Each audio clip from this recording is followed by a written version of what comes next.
أحداث شغب، اعتقالات ومحاكمات. هادشي اللي وقع في نهائي كان المغرب 2025 واللي هز الرأي العام، ولكن في لحظة حاسمة وبمناسبة عيد الأضحى صدر قرار ملكي غير الموازين، عفو مولوي، ترحيب سنغالي حار.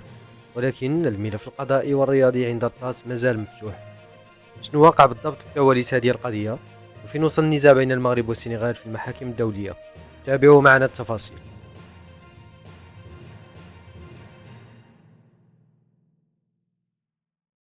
في سياق إقليمي ودولي، تواصل المملكة المغربية تعزيز دبلوماسيتها القائمة على التوازن بين الصرامة في تطبيق القانون والقيم النبيلة للتسامح التي ينهجها جلالة الملك محمد السادس. هذه القضية التي كانت محط أنظار الرأي العام الوطني والدولي بسبب أحداث شغب كان 2025 كتكشف اليوم على وجه آخر من أوجه السيادة المغربية. ومساء السبت جاء بلاغ الديوان الملكي ليحسم في هذا الملف من زاوية إنسانية، ليعيد أيضا ترتيب الأوراق الدبلوماسية بين الرباط ودكار. كما نترككم الآن مع نص بلاغ للديوان الملكي. اعتبارا لعلاقات الأخوة التاريخية التي تجمع المملكة المغربية وجمهورية السنغال، وبمناسبة حلول عيد الأضحى المبارك، تفضل صاحب الجلالة الملك محمد السادس نصره الله بالإنعام بعفوه المولوي الكريم لاعتبارات إنسانية على المشجعين السنغاليين المحكوم عليهم بسبب الجنح والجرائم المرتكبة خلال منافسات كأس إفريقيا للأمم لكرة القدم التي احتضنتها المملكة المغربية من 2021 دجنبر 2025 إلى 18 يناير 2026. وتعكس هذه الالتفات الملكية الكريمة عمق روابط الأخوة والصداقة والتعاون التي تجمع على الدوام المملكة المغربية وجمهورية السنغال. كما يجسد هذا العفو المولوي للقيم والتقاليد الراسخة التي ترتكز عليها الهوية المغربية الأصيلة، وفي مقدمتها قيم الرأفة والرحمة والعطف والكرم وروح التسامح. وبمناسبة عيد الأضحى المبارك، يتوجه جلالة الملك عزه الله بأصدق متمنياته لأخيه فخامة الرئيس السيد باسيرو دوماي فاي وللسلطات والشعب السنغالي الشقيق. حفظ الله مولانا الإمام وأدام عزه ونصره وخلد في الصالحات ذكره، وحفظه في ولي عهده صاحب السمو الملكي الأمير الجليل مولاي الحسن، وصاحب السمو الملكي الأمير مولاي رشيد، وسائر أفراد الأسرة الملكية الشريفة.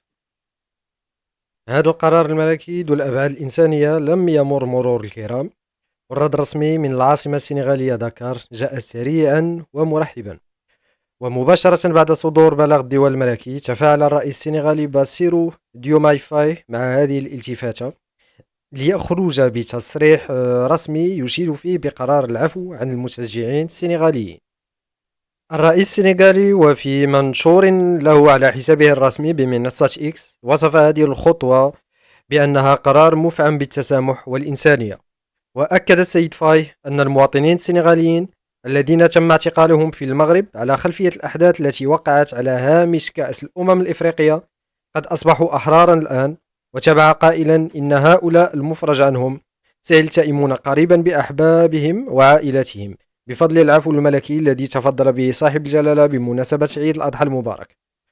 وفي خضم هذه التفاعل، تقدم الرئيس السنغالي إلى جلالة الملك محمد السادس بأصدق عبارات الشكر والتقدير، مؤكدا أن هذا القرار يأتي مرة أخرى ليجسد ويكرس روابط الإخاء العريقة والمتجدرة التي طالما جمعت بين السنغال والمغرب عبر التاريخ.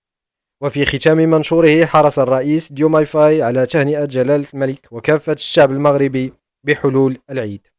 إلى حد هنا الصورة كتبان واضحة، دبلوماسية قوية وعفو إنساني. ولكن واش هادشي كيعني أن ملف كان 2025 تسد بصفة نهائية؟ الجواب الصادم هو لا. القضية أعمق بكثير من مجرد أحداث شغب. العفو المولوي الكريم طوى الصفحة الجنائية، لكن الشق الرياضي كيعيش على وقع أزمة تاريخية غير مسبوقة كما يعلم الجميع. المنتخب السنغالي حسم النتيجة لصالحه فوق أرضية الملعب، لكن الكارثة وقعت عندما قرر المنتخب السنغالي الانسحاب من رقعة الميدان.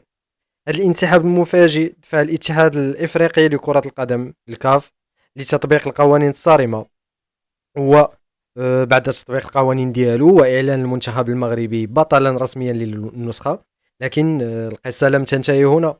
الملف اليوم بكامله بشقه التأديبي والرياضي موضوع على طاولة محكمة التحكيم الرياضي الدولية تاس في سويسرا. محكمة طاس الآن أمام امتحان تاريخي صراحة، فهي لن تفصل فقط في العقوبة التأديبية ضد الجامعة السنغالية بسبب الشغب، بل ستحسم في القرار الأهم الذي يحبس أنفاس القارة السمراء: من هو البطل الشرعي لكان 2025؟ هل ستؤكد قرار الكاف وتثبت تتويج المغرب، أم سيكون لها رأي آخر؟ خلاصة القول: المغرب بخطوة العفو الملكي أكد للعالم أنه بلد تسامح وقادر أنه يتجاوز الأزمات الإنسانية بحكمة، ورمى الكرة الآن في ملعب المؤسسات الرياضية الدولية باش تاخذ المجرى القانوني ديالها. أنتم كمتابعين كيفاش كتشوفوا هذا السيناريو المعقد؟ واش كتوقعوا أن محكمة الطاس غتأكد تتويج المنتخب المغربي بالكأس وتزكي قرار الكاف، أم أن الأمور غتاخذ مسار آخر؟ خليو لينا الآراء التحليلات ديالكم في التعليقات لتحت. وإلا عجبكم هذا الفيديو ووصلتوا معايا حتى لهنا، ما تنساوش تضغطوا على زر الاشتراك باش توصلوا دائما بالجديد، وديروا لايك للفيديو باش تشجعونا نستمروا في تقديم هذه التغطيات.